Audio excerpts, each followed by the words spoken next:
productive life, but sometimes we just need a little help. Our Coach on Call experts provide strategies to help you live your best life now. Joining me today is Linda Mitchell, a transformational life coach and reinvention expert who helps her clients move through life's challenges and transitions with purpose, passion, and clarity to emerge more powerful, fulfilled, and purposeful. Linda is here today to discuss simplifying your schedule to save your sanity.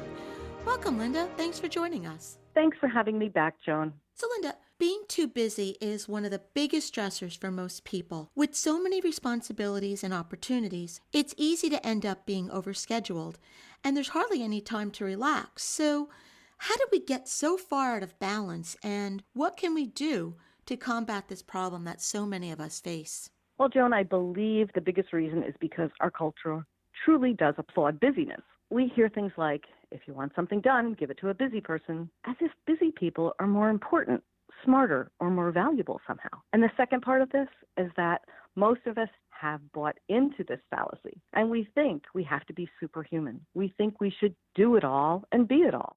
We love to tell each other how crazy busy we are because we feel important and valuable. It's like we're subconsciously validating ourselves by being overly busy. The last piece lies in feeling like we can't let anyone down. Sometimes, even if you know that saying no to someone would serve you better, we say yes anyway because we hate to let others down. So I invite people right now to ask themselves these quick questions. Do you push yourself past your natural limits because you think you need to do and be it all? Do you feel guilty about leaving things undone for a bit?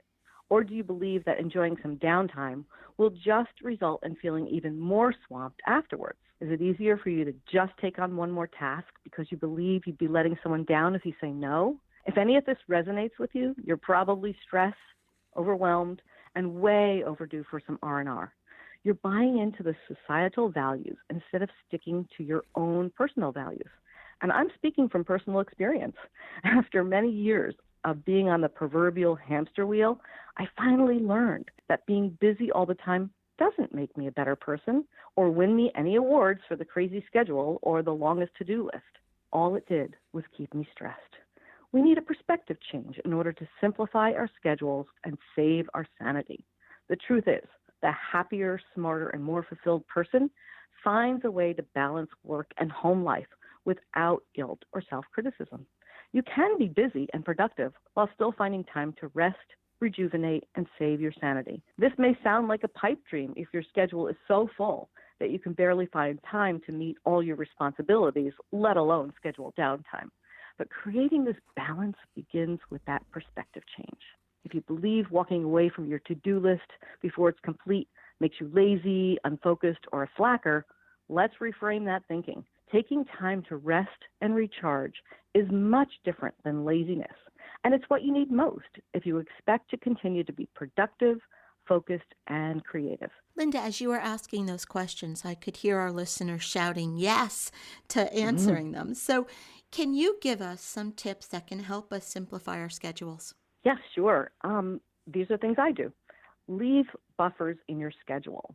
When every moment is spoken for, all it takes is one unexpected interruption or incident to suddenly be running behind. The best thing you can do for your schedule is to build in some buffers. It's easy to underestimate the time a task will take, so plan 15-minute catch-up periods throughout the day. 2, set limits and don't try to do it all. It's easy to justify busyness if everything on our plate is a good thing. Being busy is not a bad thing. However, if you're stressed because you're overcommitted and you barely have time to breathe, you're definitely doing too much. You inevitably become cranky and exhausted. Instead, discern your priorities. Whittle down to the essentials and delegate necessary items that can be done by others. You'll feel more energetic and enthusiastic instead of burdened by obligations. And 3 is to just say no. Choose which activities add value to your life and decide to let go of others. When you recognize that you can never do it all, it's easier to be satisfied with only doing the most important things. Also, if you're doing things simply because others expect you to, it's time to put some healthy boundaries in place and just say no. Don't allow others to dictate your schedule out of fear of disappointing or upsetting them. Always pleasing other people creates resentment and usually backfires. Linda, the last one, just say no. That's a very difficult thing for many people to do. So, what's really behind the difficulty in saying no? It is one of the hardest for a few reasons. Some I've already mentioned, and then there's FOMO, fear of missing out. When opportunities come along, we don't want to miss out. We hear messages like, the early bird gets the worm, and if you don't jump on the opportunity, someone else will. Messages like these create that fear of missing out. But we need to recognize not every opportunity is right for you. So it's time to get clear on and choose only what's in alignment with your mission and purpose. Creating and sticking to some healthy boundaries makes it easier and keeps you from running in a million directions. We'll never successfully do it all, so prioritizing is the key. Remember, balance in life is one of the essential elements of feeling happy and fulfilled. Simplifying your schedule is possible, but give yourself time as you adjust to this new healthy habit. Actually, make relaxation an entry on your to-do list. Shifting your perspective will be easier as you find yourself less frenzied, more balanced, and more joy-filled. It's really worth the effort. Linda, thank you so much for joining us. If you would like to learn more about this topic or Linda and her work, you can visit her website, livinginspiredcoaching.com. And as always, to hear more from Linda, you can visit our website, cyacyl.com/Linda. We'll be right back.